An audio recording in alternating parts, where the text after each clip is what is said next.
काँग्रेस उपाध्यक्ष राहुल गांधी यांनी देशद्रोही विचारांचं समर्थन केल्याच्या विरोधात धुळे जिल्हा भाजपनं राहुल गांधी यांची प्रतिकात्मक अंत्ययात्रा काढली। या अंत्ययात्रेत त्यांच्या देशविरोधी विचारांचा निषेध करण्यात येत असल्याचं भाजप जिल्हाध्यक्ष अनुप अग्रवाल यांनी सांगितलं।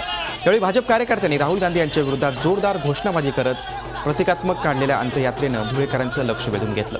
राहुल गांधी यांच्या देशविरोधी विचारांचं दहन व्हावं यासाठी ही अंत्ययात्रा आहे। शिवाय राहुल गांधी यांना देशभक्त आणि देशद्रोही यांच्यातील फरक ओळखता येण्याइतपत परिपक्वता आली नसल्याचा आरोप जिल्हाध्यक्षांनी केला।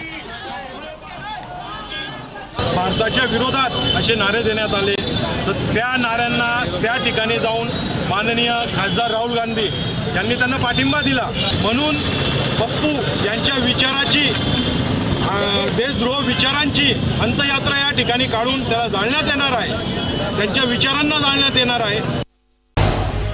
झी 24 तास रहा एक पाऊल पुढे।